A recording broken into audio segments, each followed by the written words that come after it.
Hello friends, welcome to our YouTube channel Final Study. আমরা foundation batch অর্থাৎ English grammar এবং ভোক্যাবসের basic থেকে advance লেভেলের জন্য ফাউন্ডেশন কোর্স স্টার্ট করেছি এবং সেখানে তোমাদের প্রথম 4টে ক্লাসে আমি টেন্স পুরো কমপ্লিট করেছি।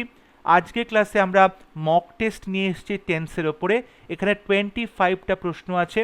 আশা করব প্রত্যেকটা প্রশ্ন তোমরা খুব সুন্দর করে আনসার করতে পারবে এবং এগুলো সলভ করলে তোমরা বুঝতে পারবে টেন্সের ওপর তোমাদের যে কনসেপ্ট ছিল সেটা ঠিকঠাক তোমরা বুঝতে পেরেছো কিনা এবং এখান থেকে প্রশ্নগুলো আনসার সলভ করতে পারছো কিনা। এরকম প্রশ্নগুলোই পরীক্ষাতে থাকে, সুতরাং তোমাদের কিন্তু অবশ্যই মক টেস্টটা খুব ভালো মতো বাড়িতে প্র্যাকটিস করতে হবে। প্রথম প্রশ্ন, fill in the blanks with proper forms of verbs. Your friends dash for you for over an hour. 1 ঘন্টার বেশি সময় ধরে তোমার বন্ধুরা তোমার জন্য অপেক্ষা করছে। আর waiting, waiting, have been waiting, has been waiting. দেখো 1 ঘন্টার ওপর যখন কোনো কাজ চলছে তখন আমরা সেক্ষেত্রে প্রেজেন্ট পারফেক্ট কন্টিনিউয়াস টেন্স ব্যবহার করব। প্রেজেন্ট পারফেক্ট কন্টিনিউয়াস টেন্স অর্থাৎ সাবজেক্টের পরে হ্যাজ বিন কিংবা হ্যাভ বিন বসবে, তারপরে ভার্বের প্রেজেন্ট ফর্মের সাথে আইএনজি বসবে।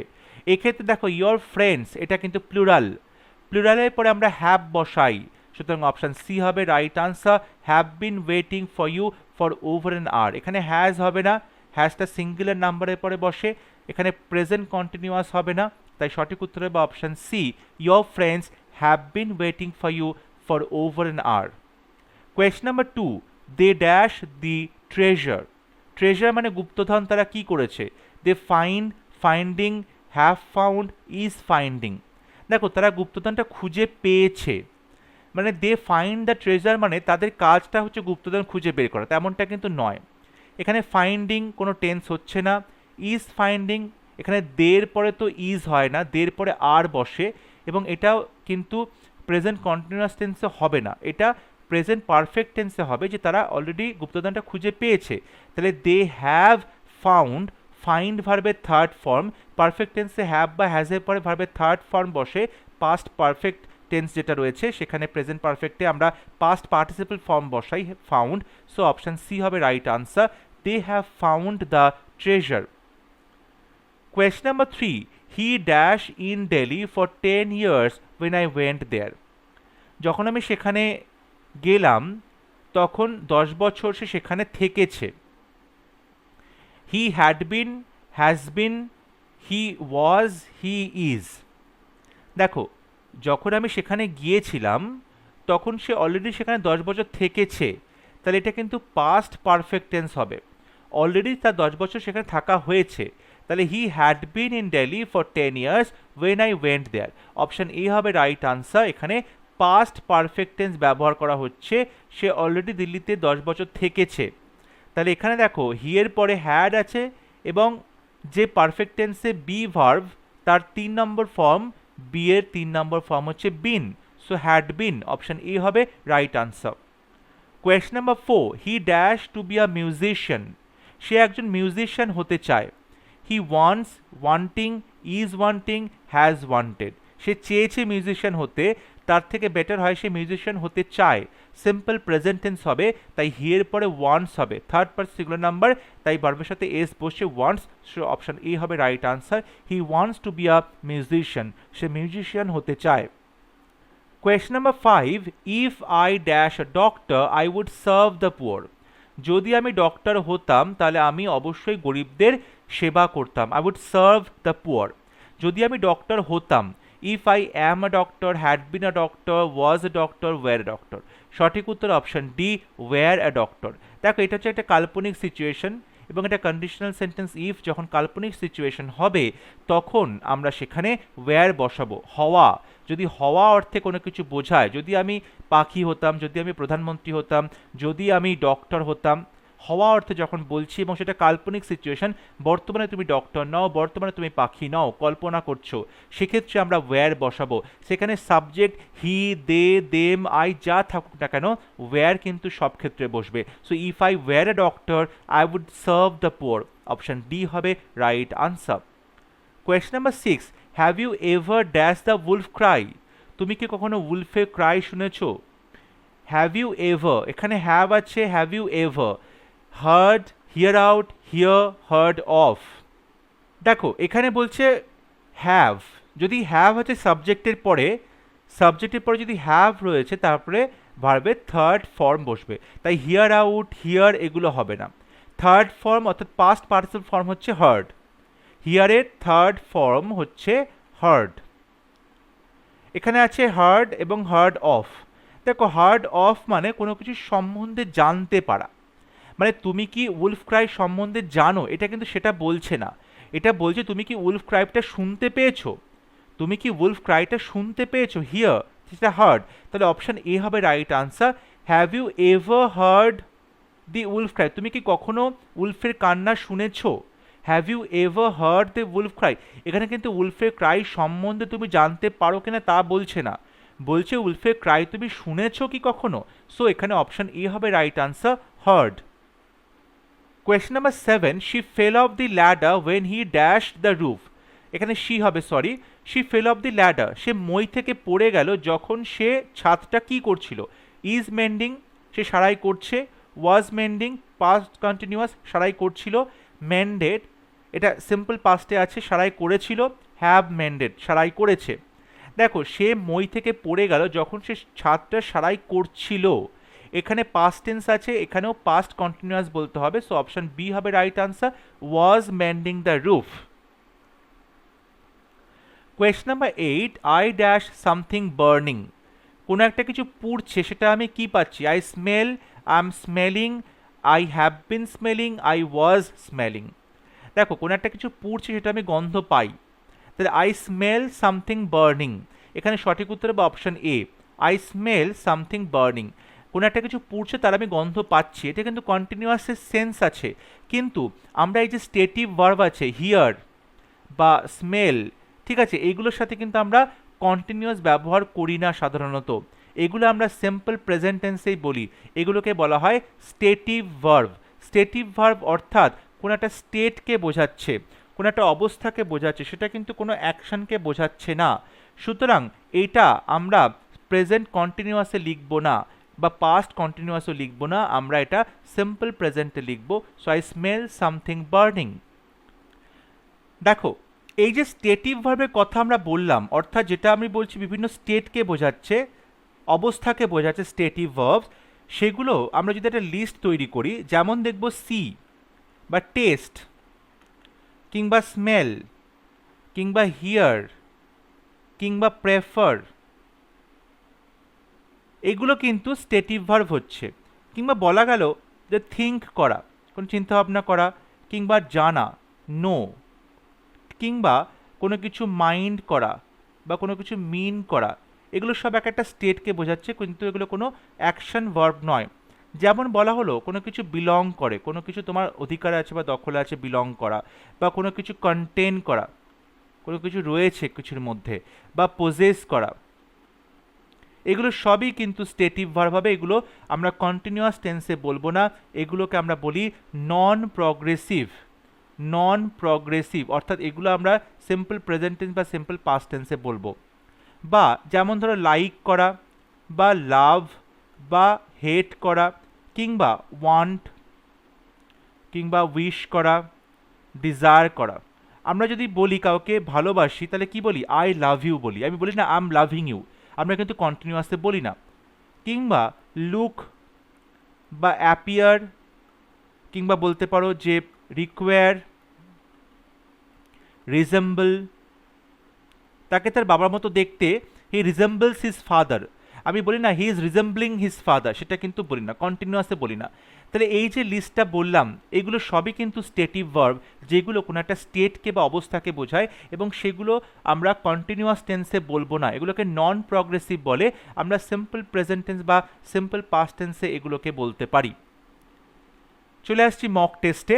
Question number 9, he use to visit us every week but he dash now, সে আমাদেরকে প্রত্যেক সপ্তাহ দেখা করতে আসতো, কিন্তু এখন সে কি করে? Rarely comes, was rarely coming, has rarely come, is rarely come. সে আগে আমাদেরকে প্রত্যেক সপ্তাহে দেখা করতে আসতো, কিন্তু এখন আসেই না প্রায়। এটা যেহেতু বাট আছে বিপরীতধর্মী কথা হবে, আগে প্রত্যেক সপ্তাহে আসতো এখন আসে না, তাহলে রেয়ারলি কামস নাও, এখন সে আসেই না, তাহলে হি রেয়ারলি কামস নাও, এটা সিম্পল প্রেজেন্ট টেন্সে হবে। Question number 10, the boss will be dash in 2 hours, 2 ঘন্টার মধ্যে অর্থাৎ নেক্সট 2 ঘন্টার মধ্যে বস চলে আসছে। উইল বি এবং তারপর দেখো আছে অ্যারাইভড, অ্যারাইভিং, অ্যারাইভ, অ্যারাইভস, সঠিক উত্তর হবে option B, will be arriving. অর্থাৎ এটা কিন্তু আমরা ফিউচার কন্টিনিউয়াস টেন্সে লিখছি, সে 2 ঘন্টার মধ্যে কাজটা করছে, তাহলে উইল বি অ্যারাইভিং চলে আসতে 2 ঘন্টার মধ্যে, এটা কিন্তু আমরা ফিউচার কন্টিনিউয়াসে লিখলাম, তাহলে will be arriving in 2 hours. এরপরে প্রশ্ন, find the errors. Question number 11, the house is belonging to me for the last 20 years, গত 20 বছর ধরে বাড়িটা আমার দখলে আছে, বাড়িটার মালিক আমি। দেখো আমি যখন স্টেটিভ ভার্বের লিস্ট লিখলাম তখন কিন্তু বিলং লিখেছিলাম এবং বলেছিলাম বিলংটা আমরা কন্টিনিউয়াসে লিখতে পারি না, এখানে দেখো বিলঙ্গিং আছে, ইজ বিলঙ্গিং, তাহলে পার্ট বিতে ভুল আছে, কারণ ইজ বিলঙ্গিং হবে না, এখানে হবে the house belongs to me, আমরা সিম্পল প্রেজেন্ট টেন্সে লিখব, the house belongs to me for the last 20 years. Question number 12, don't worry since she just had her breakfast, no error. 4টে part A B C D, বলতে হবে কোন পার্টে ভুল আছে। Don't worry since she just had her breakfast, দেখো তুমি চিন্তা ভাবনা করো না, যেহেতু এখানে সিন্স মানে হচ্ছে যেহেতু, যেহেতু she just had her breakfast, just have her breakfast হবে, এখানে হ্যাড হবে না, she just has her breakfast, সে এইমাত্র তার ব্রেকফাস্ট খেয়েছে, আমরা এখানে হ্যাজ বলবো, শি এর পরে হ্যাজ হবে, she just has her breakfast, অর্থাৎ সিতে ভুল আছে। Question number 13, when the teacher entered the classroom, the students fought with each other. When the teacher entered the classroom, যখন টিচার ক্লাসরুমে প্রবেশ করলো, দ্য স্টুডেন্টসরা কি করলো, একে অপরের সাথে লড়াই করছিল। এবিসিডি বলতে হবে কোন পার্টে ভুল আছে। দেখো এখানে টিচার যখন প্রবেশ করেছিল স্টুডেন্টরা তখন লড়াই করছিল, অর্থাৎ পাস্ট কন্টিনিউয়াস হবে, এখানে সিম্পল পাস্ট ফট আছে, হবে না, এখানে করতে হবে past continuous, the students were fighting, past continuous, the students were fighting with each other, এখানে তাহলে পার্ট সিতে ভুল আছে। Question number 14, she has gone out 5 minutes ago, no error. 5 minute আগেই সে বেরিয়ে গেছে। যখন আমরা অতীতের সময় মেনশন করছি তখন আমরা এখানে দেখো has gone present perfect tense ব্যবহার করতে পারি না, যখন অতীতের সময় ব্যবহার করছি তখন আমরা সিম্পল পাস্ট টেন্স ব্যবহার করব, তাহলে হি হ্যাজ গন আউট আমরা লিখবো না, আমরা করব he went out, gone out হবে না, ওয়েন্ট আউট হবে, সো অপশন বিতে ভুল আছে, he went out 5 minutes ago, এখানে কিন্তু আমরা যেহেতু অতীতের সময় মেনশন করছি 5 মিনিট আগে, তাহলে এখানে আমরা সিম্পল পাস্ট টেন্স ব্যবহার করব, সিম্পল পাস্ট টেন্স ব্যবহার করব। Question number 15, I came here every Sunday, no error.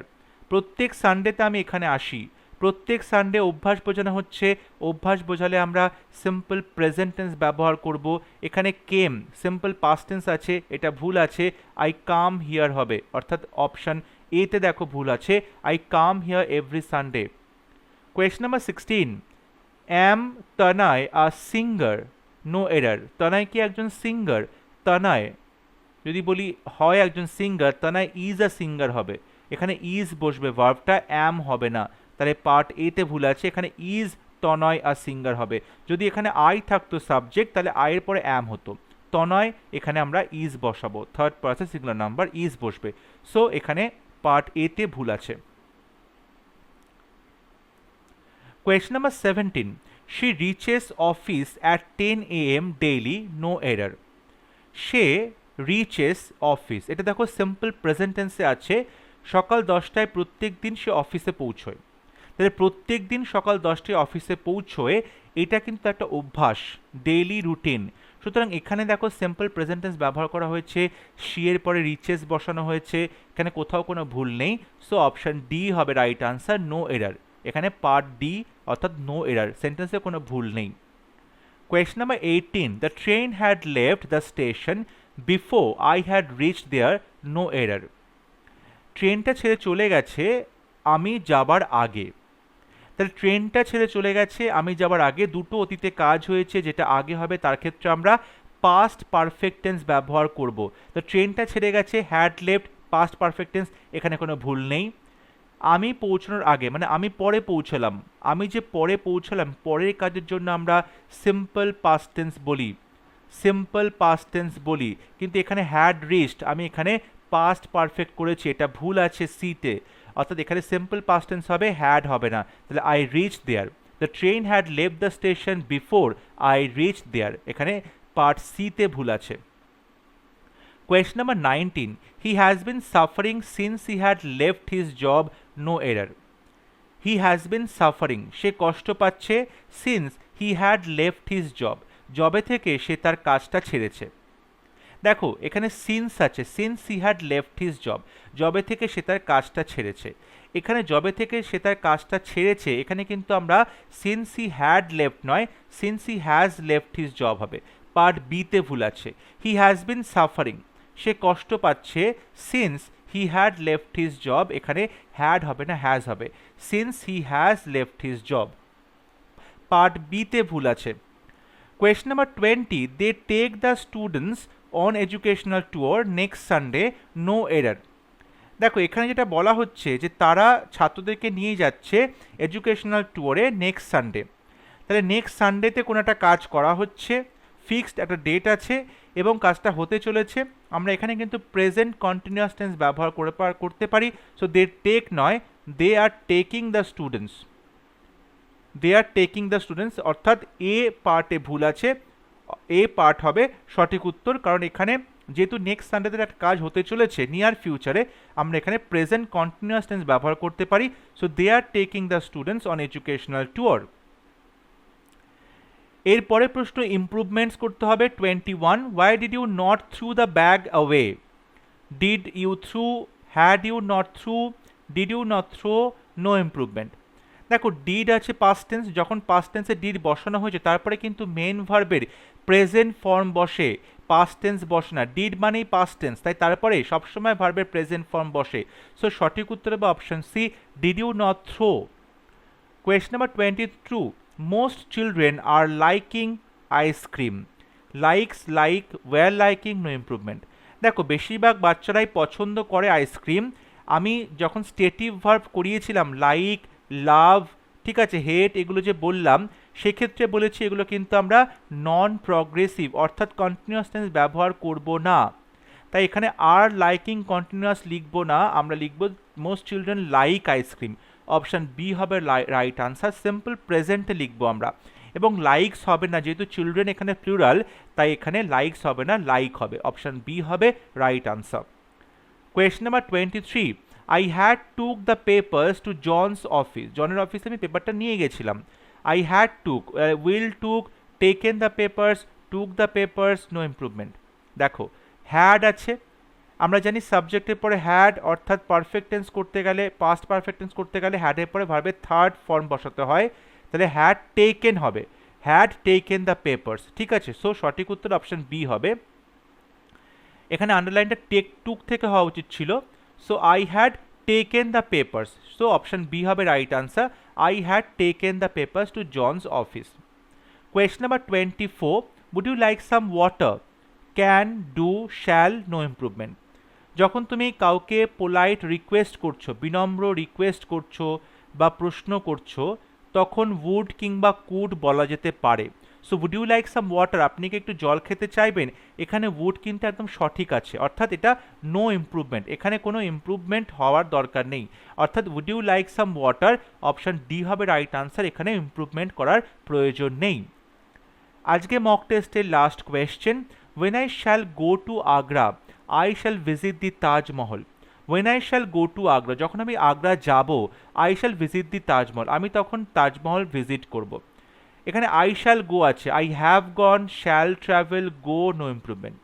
এখানে দেখো I shall visit আছে, সিম্পল ফিউচার টেন্স আছে, তাই আগে when আছে সেখানে আমরা সিম্পল প্রেজেন্ট টেন্স বলবো। When I go to Agra, যখন আমি আগ্রা যাব, I shall visit the Taj Mahal, এখানে কিন্তু আমরা সিম্পল প্রেজেন্ট টেন্স বলবো। When I go to Agra, যখন আমি আগ্রা যাই, I shall visit the Taj Mahal, আমি তাজমহল ভিজিট করব।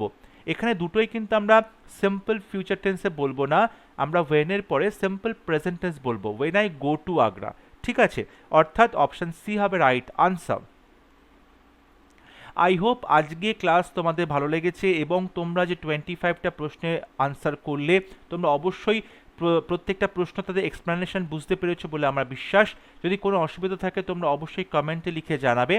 ক্লাসটি ভালো লাগলে আমাদের চ্যানেলে সাবস্ক্রাইব করবে এবং অবশ্যই এটা শেয়ার করবে, এবং তোমরা অবশ্যই খুব ভালো মতো এই ফাউন্ডেশন কোর্সের প্রত্যেকটা ক্লাস ফলো করো, শেখার চেষ্টা করো। আই এম শিওর যে কোনো সরকারি চাকরি পরীক্ষার জন্য অবজেক্টিভ ইংলিশের ক্ষেত্রে এই ক্লাসগুলো তোমাদেরকে হেল্প করবে। পরবর্তী ক্লাসে খুব শীঘ্র দেখা হবে। সবাই ভালো থাকবে, সুস্থ থাকবে। Thank you.